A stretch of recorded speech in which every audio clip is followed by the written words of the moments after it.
Good morning, dear students. Today we are going to read the third chapter of supplementary. यानी हम लोग का जो सप्लीमेंट्री का जो थर्ड चैप्टर है जिसका टाइटल है Iswaran the storyteller by R K Laxman. जो सप्लीमेंट्री का जो हम लोग का थर्ड चैप्टर है जिसका जो टाइटल है ईश्वरन द स्टोरी टेलर। इस चैप्टर में जो ईश्वरन नाम का एक कैरेक्टर है जो अपनी यहाँ पे एक कुक के रूप में अपने मालिक के साथ रहता है और उनके घर पे खाना बनाता है, उनका देख रेख करता है, उनका कपड़ा साफ करता है।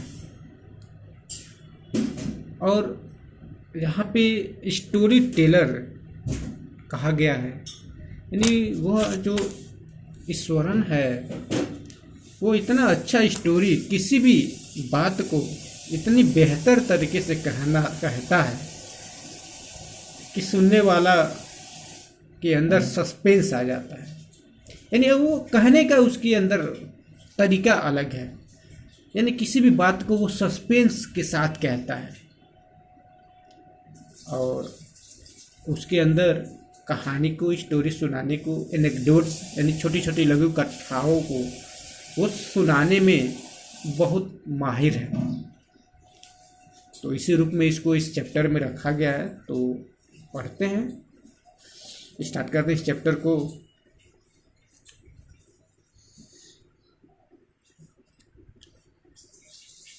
The story was narrated to Ganesh by a young man, Mahendra by name। यानी the story was narrated to Ganesh, यानी यह कहानी जो एक यंग मैन है, महेंद्र हैं, वो गणेश से क्या करते हैं इसको बताते हैं, सुना रहे हैं कि he was a junior supervisor in the firm which offer on hire supervisor at the various types of construction site, factories, bridge, dams, and so on. Mahendra's job was to keep an eye on the activities at the work site. He had to keep moving from place to place every now and then as ordered by his head office. From a coal mining area to railway bridge construction site, from there after a few months to chemical plants which was coming up somewhere। यानी जो महेंद्र है वो अपनी कहानी को गणेश से बता रहे हैं कि वो क्या है, ये वाज जूनियर सुपरवाइजर, वो एक फर्म में जूनियर सुपरवाइजर के पद पे हैं और जो फर्म है वो हायर पे है, हायर मतलब किराए पे है। और वहां पे वो किस पद पे हैं, उनको हायर पे किस पे रखा गया है, उस फर्म में उनको एक सुपरवाइजर के पद पे रखा गया है, supervisor at various type of construction site. और इनका जो काम है, सुपरवाइजर का काम है, वो जो उस कंपनी में जो बहुत ज़्यादा जो साइट्स हैं, उस कंपनी के अंदर बहुत से साइट्स चल रहे हैं, बहुत से काम हो रहे हैं, factories, bridge, dams and so on. कहीं ब्रिज बन रहा है, कहीं डैम्स बन रहा है, यानी बहुत से काम हो रहे हैं। तो महेंद्र का जो जॉब है was to be keep on eyes on the activities of the work site, यानी कहाँ पे कौन सा कार्य हो रहा है उसको जाकर वहाँ पे क्या करना, देख रेख करना रहता है। He has to keep moving from place to place, यानी जो महेंद्र है वो एक स्थान से दूसरे स्थान पे क्या करता है, घूमता रहता है। Every now and then as order by his head office, जैसे उसके हेड ऑफिस से बताया जाता है कि आपको आज यहाँ जाना है, आपको वहाँ जाना है, वैसे उनको करना पड़ता है। From coal mining area to railway bridge construction site. कभी कहाँ कोल एरिया यानी जहाँ पे खनिजों की जो खुदाई की जा रही है, कभी वहाँ पे एरिया टू रेलवे ब्रिज, तो फिर वहाँ से कभी रेलवे ब्रिज कंस्ट्रक्शन साइट पे, फिर from there after a few months to chemical plants which was coming up summer. फिर वहाँ से कुछ मंथ्स के बाद से केमिकल प्लांट्स जहाँ पे है फिर वहाँ पे जाना है। यानी इस तरह से जो महेंद्र थे वो सुपरवाइजर के पद पे थे और कहीं ना कहीं वो घूमते रहते थे। ही वॉज अ बैचलर, वो बैचलर थे। बैचलर का मतलब अभी कुंवारे थे। His needs were simple and he was able to adjust himself to all kinds of old condition, whether he was an ill-equipped circuit house or makeshift canvas tent in the middle of a stone quarry। यानी उनको जो महेंद्र थे वो क्या थे, एकदम bachelor थे और उनकी जो आवश्यकता थी, हिज नीड्स वेयर सिंपल, उनकी जो आवश्यकता थी वो साधारण थे। यानी हम कह सकते बहुत आराम से सिंपली वो रहते थे। He was able to adjust himself all kinds of odd condition, यानी किसी भी तरह की कंडीशन होती थी वहाँ पे अपने आप को एडजस्ट कर लेते थे क्योंकि सिंगल रहते थे। Whenever he was ill equipped circuit house, यानी जो सर्किट हाउस होता है जहाँ पे सामान जो खराब सामानें होते हैं उनको रखा जाता है, यानी उस सर्किट हाउस में भी फिर मेकशिफ्ट कैनवास टेंट, जो कैनवास के जो टेंट बनाए जाते थे उसमें भी in the middle of stone query, यानी कहीं भी अपने आप को आराम से एडजस्ट कर लेते थे। But one asset he has was his cook Iswaran. The cook was quite attach to Mahendra and follow him. और जो उनका जो सबसे बड़ा एक संपत्ति था, धन था, वो था कौन, he has his cook Eswaran. जो ईश्वरन था वही उनका सबसे बड़ा संपत्ति था जिसको वो अपने पास हमेशा रखते थे। The cook was quite attach to Mahendra and follow him. और जो वो कुक था वो उनसे हमेशा उनके साथ ही रहता था, उनसे बहुत प्रभावित था और वो जो कुछ भी वो कहते थे वो करता था। Uncomplainingly whenever he was posted, यानी जहाँ कहीं भी जाना होता था वो बिना कुछ कहे आराम से उनके साथ चला जाता। He cooked for Mahendra, washed his clothes and chatted away with the master at night. He could weave all endless stories and anecdotes as various subjects। और इस तरह से वो महेंद्र का जो कपड़ा होता था उसको भी वो साफ करता था। शाम के समय महेंद्र के साथ वो चैट भी करता था, मतलब कि बातें किया करता था और आराम से वो ऐसी कहानियाँ, एनेक्डोट्स, लघु कथाओं, यानी वेरियस सब्जेक्ट पे, यानी हर सब्जेक्ट पे वो किसी तरह की कहानियों को क्या कर लेता था, क्रिएट कर लेता था। उसके अंदर यह एक अद्भुत शक्ति थी जिसको वो बेहतर तरीके से क्या कर लेता था, बना लेता था, जिसकी कोई अंत नहीं थी। Iswaran also has an amazing capacity to produce vegetable and cooking ingredients seemingly out of nowhere in the middle of the desolate landscape with no shops visible for miles around. He would miraculously consume of the most delicious dishes made with fresh vegetable within an hours of arriving at the gin shelter at the new workplace। यानी ईश्वरम also imaging capacity, यानी उसके अंदर इस अद्भुत capacity थी कि वो कहीं भी किसी भी स्थान पर, नए स्थान पर जाने के बाद वो डिलीशियस शानदार खाना डिश बनाता था, क्योंकि वहाँ पे नए स्थान पे जाते थे, जाने पे हमें हर चीज़ की दिक्कतें होती हैं, लेकिन वहाँ पे जहाँ पे कुछ भी नहीं होता था, दूर दूर तक दुकानें जो शॉप्स थे दिखाई नहीं देते थे, जहाँ पे डिजर्ट थे वहाँ पे भी वो अपनी सामान की व्यवस्था वो कर लेता था और खूब शानदार डिश बनाता था, यानी अच्छा भोजन बनाता था। Mahendra would be up early in the morning and leave for work after breakfast, carrying some prepared food with him।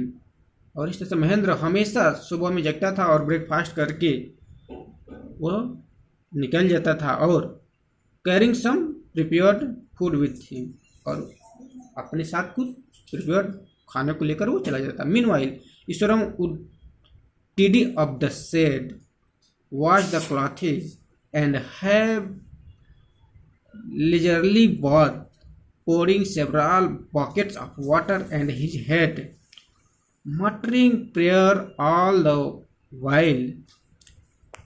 It would be lunch time by then. After eating, he would read for a while before dozing off.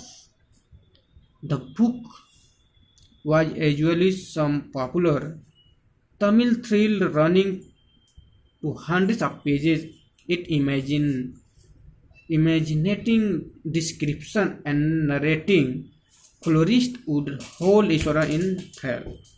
और इस तरह से यानी जब महेंद्र चला जाता था तो उसके बाद से जो ईश्वरन था वो अपने घर की सफाई करने के बाद से, कपड़े की सफाई करने के बाद से वो आराम से खाली समय में वो क्या करता था, आराम से बाथ करता था, स्नान करता था। And pouring several bucket on water with he, और कई बाल्टी अपने सर पे पानी गिराता था, मतलब कि आराम से क्या करता था, नहाता था। And muttering a prayer of all, और आराम से गाना गाता रहता था, गुनगुनाता रहता था और नहाता रहता था।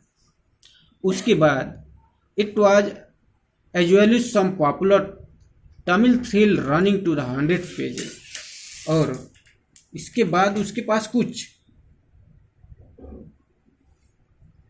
किताबें थी, हल्की सी झपकी मारते हुए वो अपने किताबों को क्या 100 पेजेस तक उसको क्या कर लेता था, पढ़ जाता था।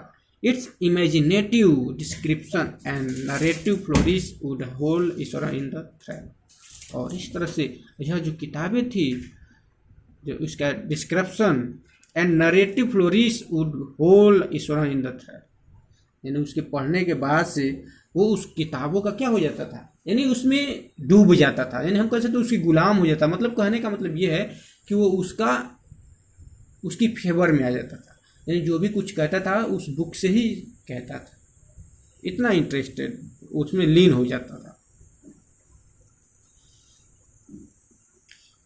His own description were greatly influenced by the Tamil author that he read.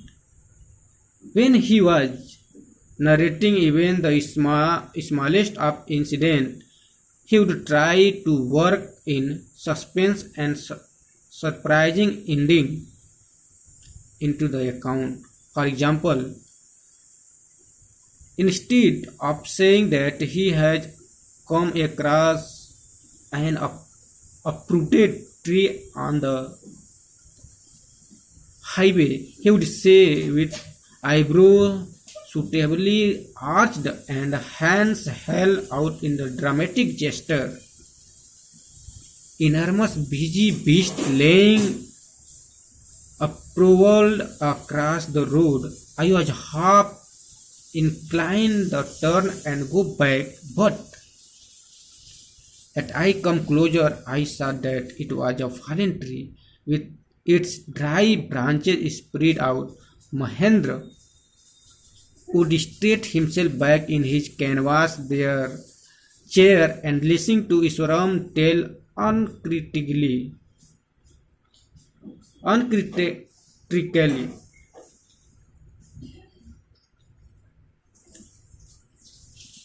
यानी कहने का मतलब ये है कि his own description was greatly influenced by Tamil, यानी जो जब भी वो कुछ कहता था तो वो तमिल ऑथर यानी जिसके बारे में वो किताबें पढ़ता था उससे वो प्रभावित रहता था। यानी जो कुछ भी वो कहता था उसका जो वर्णन था, जिसको हम कह सकते जो वो कहानी सुनाता था, जो एनेक्डोट्स जो लघु कथाएं थी, वो उससे क्या होता था, प्रभावित रहता था। When he was narrating even the smallest of incident, यानी जब वो कोई भी घटना को बताता था तो वो कहीं ना कहीं वो उससे क्या होता था, प्रेरित होता था। जैसे he would try to work in a suspense and surprising ending in account of, यानी कुछ भी वो कहता था तो सस्पेंस के साथ कहता था, उसकी जो एंडिंग होती थी एकदम क्या, सस्पेंस के साथ। जैसे फॉर एग्जांपल अगर उसको कहना है कि indeed of saying that he had come across the uprooted tree on the highway, अगर मान लीजिए कि हाईवे पे एक पेड़ क्या हो रहा है, गिरा हुआ है, उखड़ा पड़ा हुआ है, तो कहता था, किस तरह से कहता था, he would say with eyebrows suitable arc and hands held out in the dramatic gesture, वो कैसे कहता था, अपनी आंखों को, अपनी आईब्रो को एकदम क्या करते हुए, फड़काते हुए, अपने हाथ को उठाते हुए और एकदम ड्रामेटिक जेस्टर में, कुछ अलग रूप में वो कहता है, क्या कहता है कि the road was deserted and I was alone, यानी जो रोड है वो डिजर्टेड है, यानी सुनसान है, डरावना है, और मैं वहां पे क्या था, अकेले था। Suddenly I spotted something that look like an enormous busy beast, और कह रहा है कि अचानक मुझे एक स्पॉटेड यानी चितकबरा सा कुछ दिखाई देता है, जो रोड पे क्या गिरा हुआ है, इनॉर्मस बिजी, जो एक अद्भुत चीज, यानी बीजी बीस्ट, ये जंगली जानवरों की तरह दिखाई देता है, जो क्या हुआ है, रोड पे पड़ा हुआ है, और यानी उस रोड पे लेटा हुआ था, across the road. I was half inclined to turn and go back, और मैं अब क्या होने वाला था, मुड़ने ही वाला था, वापस होने ही वाला था। लुक लाइक अ इनॉर्मस बीजी as I came closer I saw that, और मैं रिटर्न ही होने वाला था उसको देखकर, लेकिन मैं उसके पास जाता हूँ तो देखता हूँ, क्या देखता हूँ कि I was that it was a fallen tree. अरे यार, मुझे तो लगा कोई विशालकाय जानवर है जो रोड पे क्या हुआ है, सुनसान जगह पे एकदम पड़ा हुआ है, लेकिन जब अब मैं क्या होने वाला हूँ, रिटर्न ही होने वाला था, लेकिन जब मैं वहाँ पे जाता हूँ और उसको देखता हूँ तो ये लगता है कि अरे ये तो एक सूखा पेड़ जो क्या हुआ है, रोड पे गिरा हुआ है। With his dry branches spread out, Mahendra would stretch himself back in his canvas chair and listen to Iswaran tale uncritically, और इस तरह से जो ईश्वरन का जो मालिक है महेंद्र, वो इस बात को क्या करता है, आराम से अपने उस टेंट में जाता है, चेयर पर बैठ कर सुनता है, बिना किसी कंप्लेनी के आराम से सुनता है, और वो इस कहानी को क्या सुनाता है, यानी कहने का मतलब कि किसी भी वो कहानी को बहुत सस्पेंस के साथ सुनाता है। तो ठीक है, आज के लिए इतना ही, नेक्स्ट क्लास में हम लोग आगे के पैराग्राफ को पढ़ेंगे। Okay, thank you.